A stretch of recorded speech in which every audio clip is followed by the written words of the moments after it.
You ready, Daylene? I'm all set. Thank you.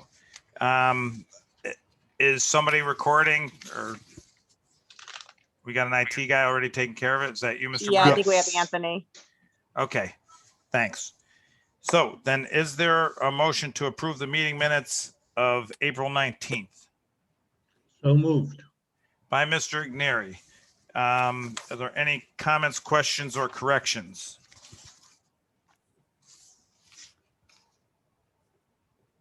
No,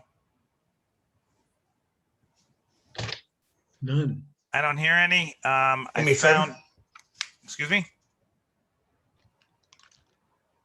Somebody say something? No? Okay, I found one typo on page 5, very minor. Top of the page, bottom of the last paragraph. Woodward and Curran has a very strong financial team, and will the model will help. I think that first will has to go away. I didn't see anything else. Everybody else good? Fine. Okay. All in favor, you want to try raising our hands? Sure. Okay.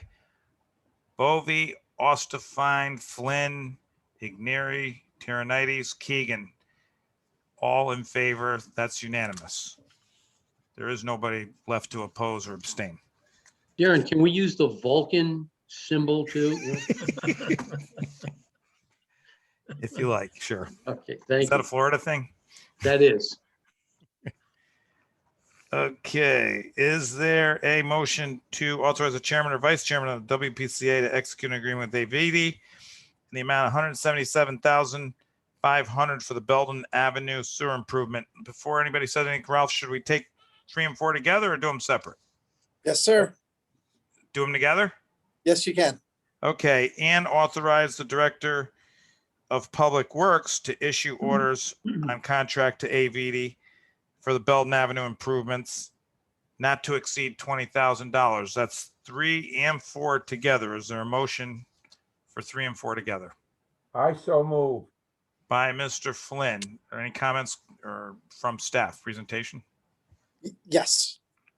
So Yankee Doodle Garage and the Pizza Place, Subway, Transit District, Lunchroom Office on Burnell Boulevard. Currently, they're connected to a sanitary sewer that runs underneath the Avalon and ultimately ties in to the sewer main along the Norwalk River. So what we're doing, because the long term, that's not a solution to operate and maintain the sanitary sewer. Locally already, Yankee Doodle and the adjacent property experiences backups due to their own lateral configurations. Well, by installing or redirecting the flow from Burnell out to Belden Avenue will allow us to maintain the sewer main and also reduce backups for both those properties.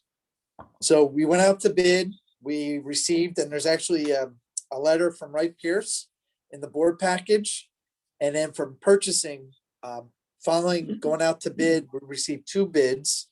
AJ Penna was the high bid, and AVD Excavators LLC was the parent low bid at $177,500. They're actually out of Stamford, Connecticut. Have you used them before? Pardon? Have you used them before? We have not. So Wright Pierce did some homework, and I actually checked up on some of their credentials as well. And they've been around for quite some time. They don't have a lot of overhead, and they can be very competitive. Stanford has used them.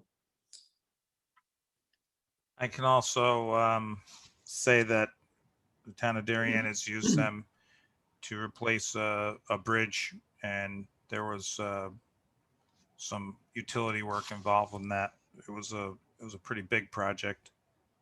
We've used them on some smaller stuff as well with great success. Good to know. Ralph, there's a big swing between the 2 bids.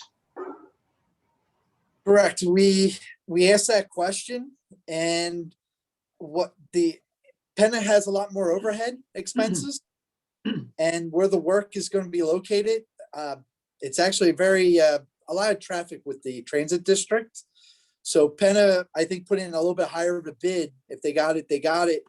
Just because they thought they were gonna lose a lot of time potentially because of traffic control and impact. So they would just spend a lot more man hours in order to do, it's a small job, but it's the number of man hours because of the location with the traffic. So plus Vidia excavators, like I mentioned before earlier, they have low overhead and they can be, when they want a project, they can be very competitive. Got it. That was the We feedback want, we isn't got. it? We want some competition. And Penna might learn their lesson if they don't get every job they bid on. Yeah, it was an open bid, fair bid. We provided as much information to any and all contractors. There was actually more contractors that downloaded the bid documents and information, but we only received the 2 bids. I could also add that in my experience, it has a lot to do with how busy a contractor is. They don't get embarrassed. Sure. So if they're really busy and they're not looking for work, just throw a high number. If you get it, you put something else off. Fortunately, that's the nature of the business. So I agree. It's a huge swing, but not surprising. Got it. Thank you. That's it for presentation. Mhm. Everybody Yes. good? Any more Good. questions? Okay, we'll call the questions. All in favor of item 3 and 4? Aye. Okay. Bovee, Ostafine, Flynn, Igneri, Terranites, Keegan. That's unanimous. Thank you. Thank you. Okay. Contract operation reports. That's we're done with business, right? That is correct, sir. Contract operations report. Suez monthly operation, 5A. Evening, my name is Matthew Brown. I'm the assistant project manager, sitting in for John this month because he's on vacation. So I'll go over some highlights in April. Suez COVID-19 operational continuity plan remains at severity level 2. We're still using PPE, social distancing, and disinfection procedures that we've been using all along. The Suez collection system work continued to progress in April. Staff was able to complete over 4.14 miles of sewer cleaning and 3 miles of CCTV inspection, along with over 1.14 miles of SL-RAT inspection. The centrifuge installation, subcontractors continue to work on the final punch list items and odor control systems. The carbon scrubbers, which is the main part of the odor control systems, will be delivered in late May and are expected to be online and operational by mid to late June. The centrifuge continues to operate well, is producing sludge cake greater than 23% total solids. The IPP inspection program continued in April, and inspections were completed at 55 locations. The wastewater treatment facility continued receiving septic from Stanford during their construction shutdown. Some notable regulatory events in April. The wastewater treatment facility was in compliance with all permit limits for the month of April. The new NPDES National Pollution Discharge Permit was sent to the city on 4/30/2021. Suez began the new sampling for carbonaceous BOD on 5/1/21. Just so everyone knows, that was the only additional sample that was required by the state on this permit. It was carbonaceous BOD. Monthly nitrogen performance was good in April, resulting in a monthly average of 381 pounds per day, which decreased to 2021 calendar year running average to 510 pounds. And over the last 12 months, I'd like to note we averaged 437 pounds was our average for our first year here. The net DMR, MOR, NIR reports were all submitted to DEEP and EPA in April. Just so everyone knows, we did have an EPA inspection, just a small one. Everything went well. It was just one person. She came and did a quick inspection, and then she interviewed myself for about an hour with many questions of our sampling and stuff. We have not received the report, but she said everything went well, and I'm sure we'll update you on the report next month. For Orchard Street and Harborview, with the issues going on there, We have completed the cleaning, the CCTV, and there was actually a few map corrections. The map was incorrect, and our collections team and our GIS coordinator fixed the map. And then next Tuesday on the 25th, we have Ray Barr from Green Mountain is going to come down with our team, finish his survey, and we should have a full estimate for the job to get completed on Orchard Street. And that concludes the report for Suez. Does anybody have any questions I can answer?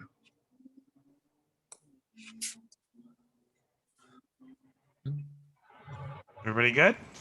Good. Yeah. Awesome. I guess that was A and B. So number 6 reports.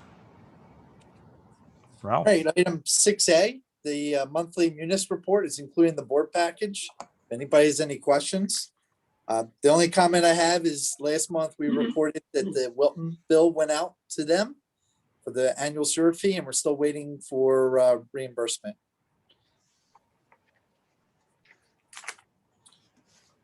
No other questions. Item 6B, discussion on WPCA projects. Item 1, including the board package, is task order number 1 with Woodard and Curran.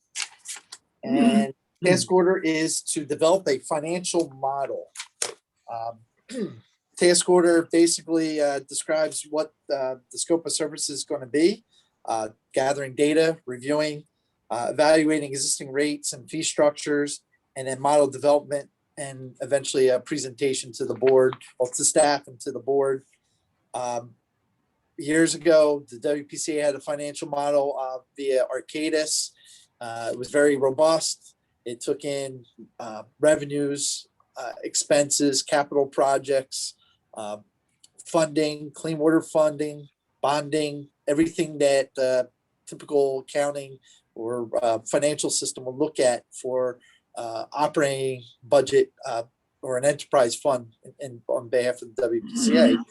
All this information goes into a model looking out 20, 30 years, but really the focus is it will be on the next 5 years, specifically what do we need to do to meet the bottom line for sewer rates, pending capital improvement projects that we're going to have to look at doing, both at treatment plant, collections, pump stations. Takes all that into consideration so we can make sure that we can fund everything appropriately, and at the same time, with the taxpayer in mind, try to minimize significant increases in annual fees, try to smooth things out. And that's something the board has always looked at doing. Many years ago was an annual 5% increase. In recent years, we're looking at like a 2% increase.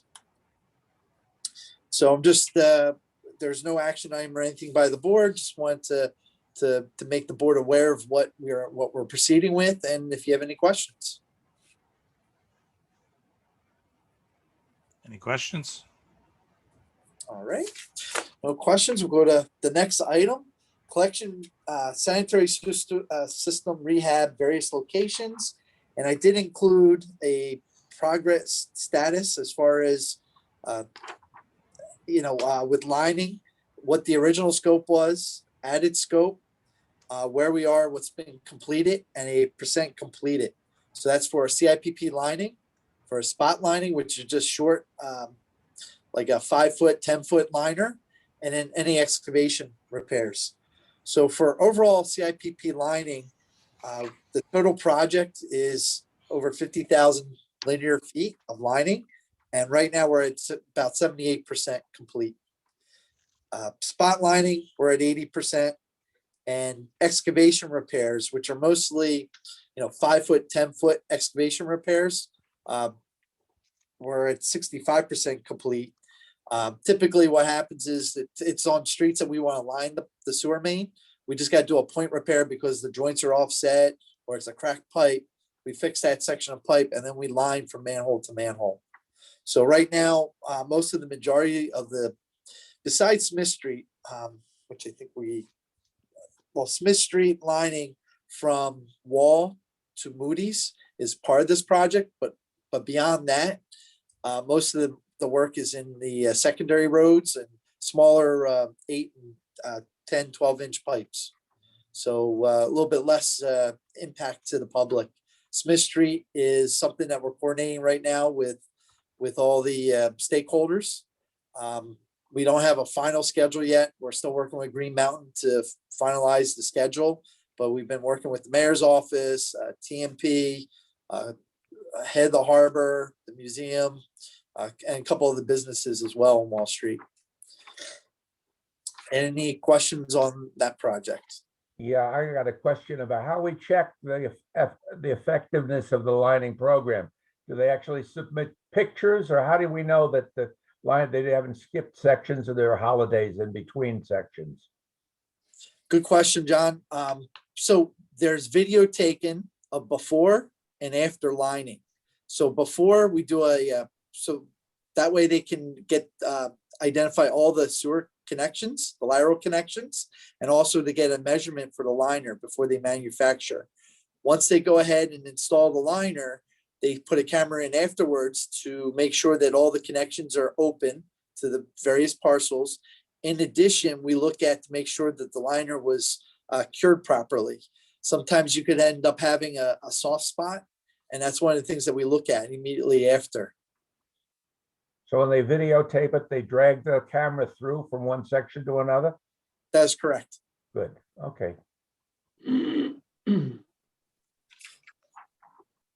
Any other questions? All right, the next item is relocation of the sanitary sewer at Wall Street and 2 Knight Street. We included in the package the invitation for construction. Currently, I believe the range of this project is 1.3 to 1.7 million. And what we're looking to achieve is it's a 30-inch oval pipe that goes underneath the building at 2 Knight Street at Wall Street.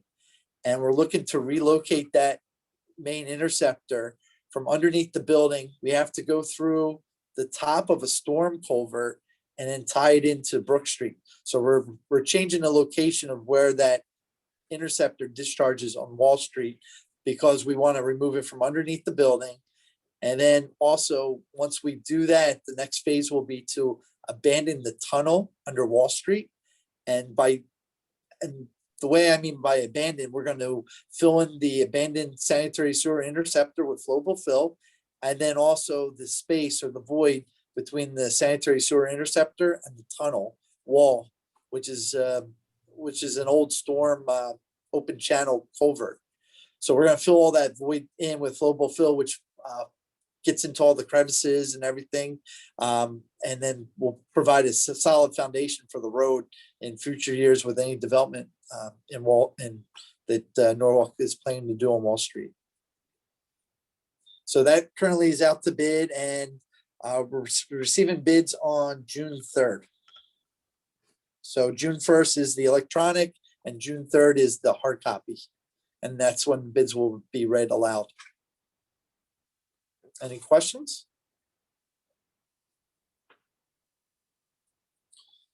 All right, item 4, 6B4.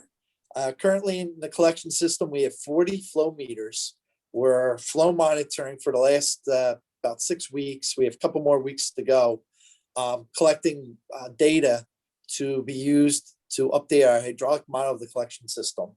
So we're looking at, we have about 205 miles of pipe throughout the city of Norwalk for sanitary sewer.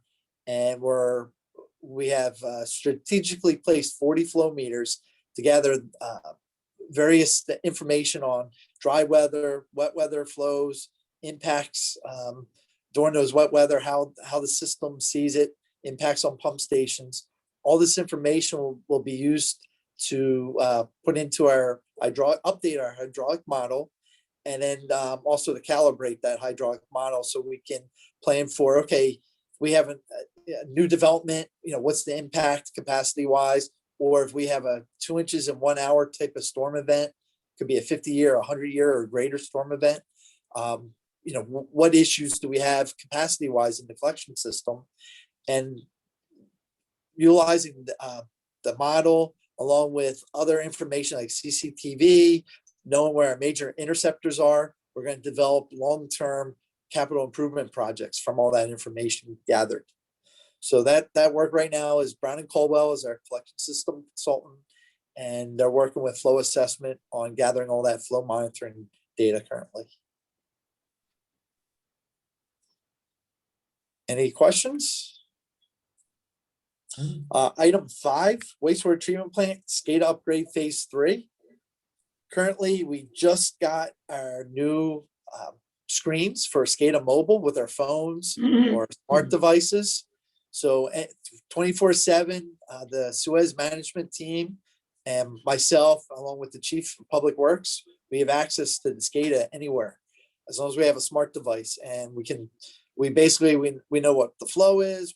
We see the pumps, the pump stations, what pumps are operating. Are we on backup power? What's the flow meters? So we're gathering a lot of good information remotely. So it's not just, even though the treatment plant is manned 24/7, you have not just the folks here at the facility, but you also have the management team, after hours, being able to check in and provide assistance to the team here at the facility as well. So we're very excited. In addition to the mobile, there's some security upgrades that we're continuing to make, and there's some additional pieces of equipment that were not on SCADA that are being incorporated into SCADA. Not as critical equipment, but some of the second or third tier equipment that we're adding.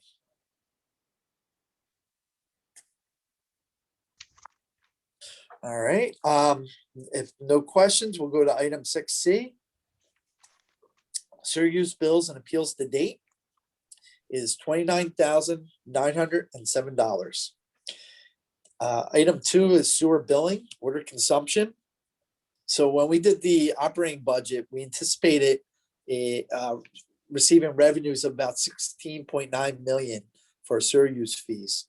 Looks like we're going to be in that 16.5 million revenue side.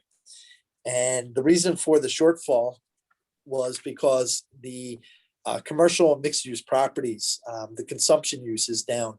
We looked at the water consumption data by First District and SNU, and they had a drop of about 7%. So residential side, we're coming in almost identical to last year's numbers. It's just on the commercial base, the consumption-based billing due to COVID and people not going out to restaurants and the hardships out there, you can definitely see the water use had gone down, and it's a slight decrease in revenue fees because of that. But we anticipate about 3 million of additional revenues going back into the replacement fund. So it's just a little bit less going into our reserve. But we did want to make sure the board was aware that, we kept a 0% increase for this year, and, overall collection is slightly down about 2.5%. Item D, we do have a copy of the final credits for nitrogen in 2020. I'm very happy to say that Norwalk is number 3 in the state, just behind Stamford and New Haven East wastewater treatment plant. We believe New Haven East, last year, they actually were a buyer of credits. I think they've had some nitrogen upgrades, and they end up jumping in and getting the second slot. But overall, we anticipate actually higher nitrogen credits based on past history. Last year, it was, I want to say credits were over $6 per credit. This year, we're at $1.36 per nitrogen credit. So, for example, last year we collected about 380,000. This year we're slated for 108,000. Stanford, being the number 1 facility last year, collected almost 1.5 million, and they're only coming in at 322,000. So even though nitrogen credits financially on the revenue side is down, Norwalk, along with other facilities in Connecticut, actually performed very well. So overall impact to Long Island Sound, we removed more nitrogen out of the wastewater that was being discharged. So Norwalk had a record-setting year. We were at 499 pounds per day was our average. First time we ever got below 500 pounds per day. So even though, like I said, the revenue was down, the credit price dropped, overall, we have a lot of bragging rights. We're doing very good for the environment. Any questions on nitrogen credits? Good work. Yeah, it's the Suez team coming in, making some changes on the process, on operating the facility, trying to optimize the treatment plant. We'll continue to look at, there's some piping that we're going to be doing. There's going to be more BNR and online analyzers that will be forthcoming by the Suez team. And all that's going to help to continue to optimize the treatment plant process. And hopefully we'll see additional nitrogen numbers continue to improve, along with TSS, BOD numbers. Overall treatment of the wastewater will improve. Nothing further for Ralph. Nope. We'll go item number 7, discussion of in-person meetings.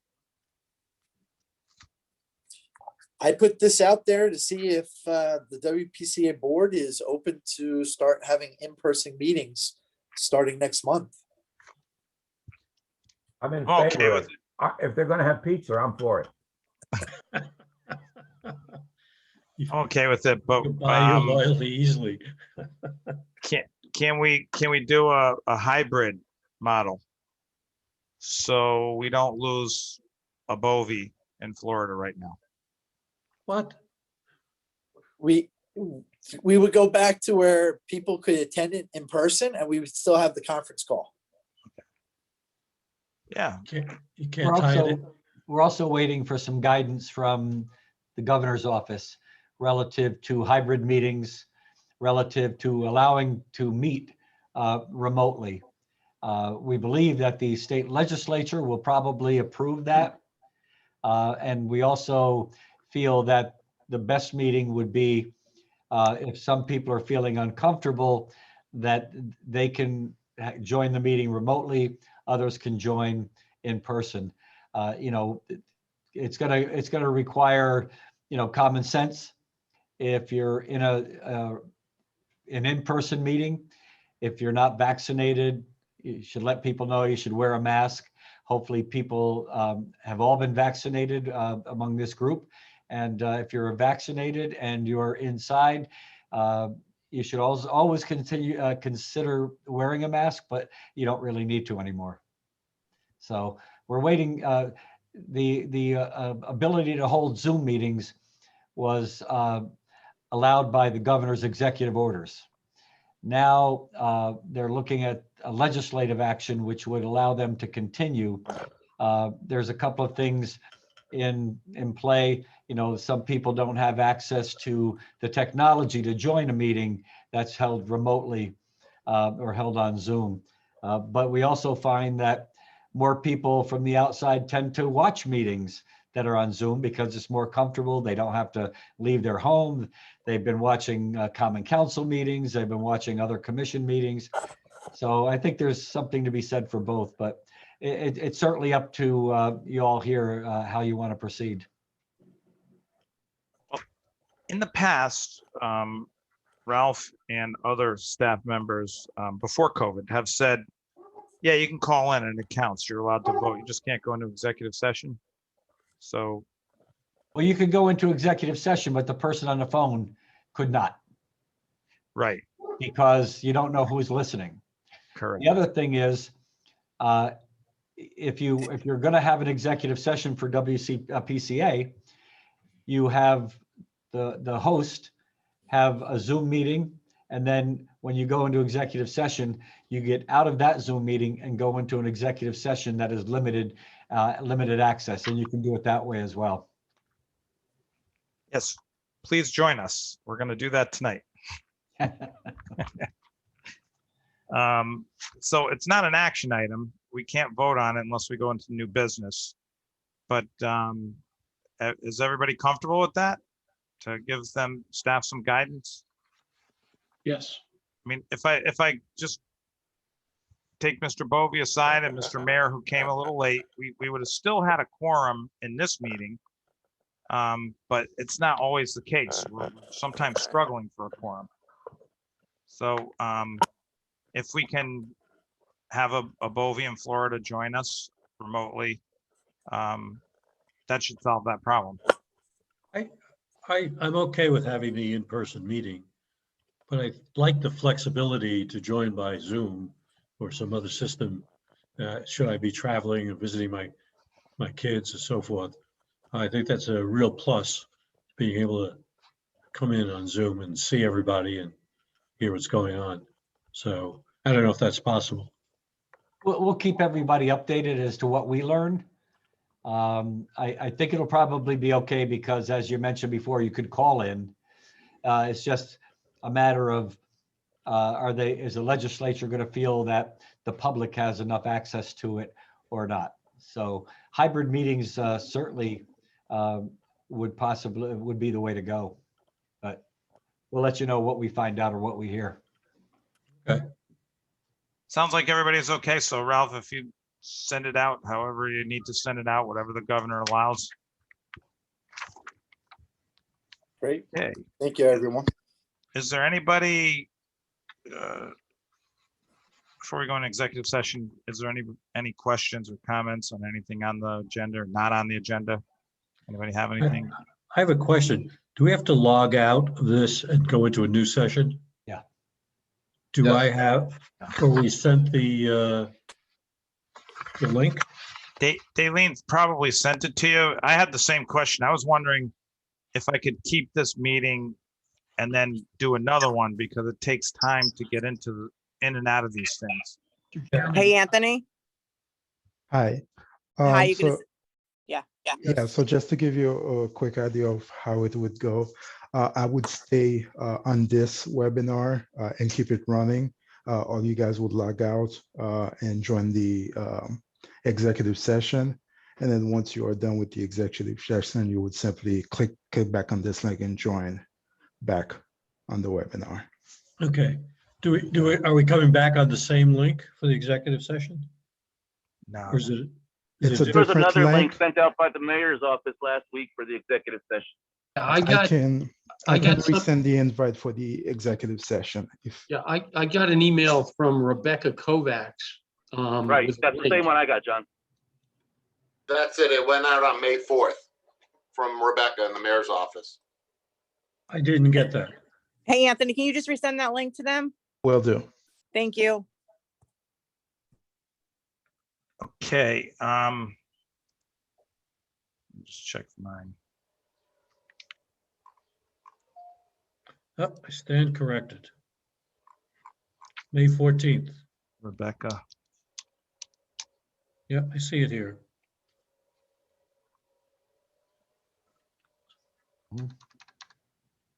And John, answer to your previous question, keep this one open and then open a new one for the executive session. We have to come back here when we're done with the executive session. All right, I will try that. I'm going to try it. That's going to be tricky. Does anybody have anything else to say on this meeting? No, I just have one quick question. I don't want to kick a sleeping dog. Newtown appeal, has that gone away? Check out the executive session. That's gonna Okay. be a discussion item. Oh, sorry. Okay. Okay, it's gonna be tricky. I don't know if my computer or your computers are gonna allow us to run 2 Zoom meetings at once. That's what you're suggesting, right? No, I think you have to log off this one. He'll keep it running, but we have Okay. to log off.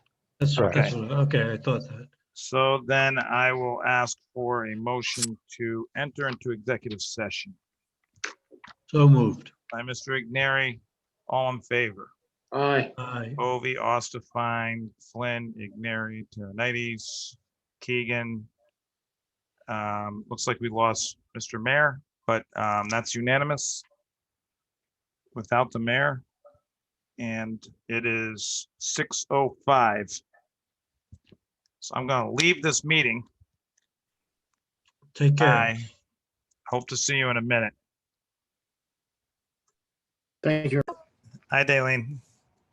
I guess I'll just ask again. Are we done? Anybody have anything else to say? Any other topics they wish to discuss? Okay, hearing none, I will note that it's 6:34. We came out of executive session and no action was taken. And I will ask for a motion to adjourn the WPCA meeting of Monday, May 17th, 2021. So moved. Mr. Bovee, show of hands. All in favor?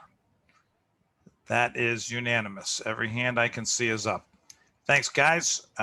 Look forward to seeing you next month, maybe in person. Thanks, Mr. Chairman. Well, Mr. Chairman, take care, everyone. Have a a nice good day. month. Take care. Have a good Have a night. good night. Bye-bye. Bye-bye. Night.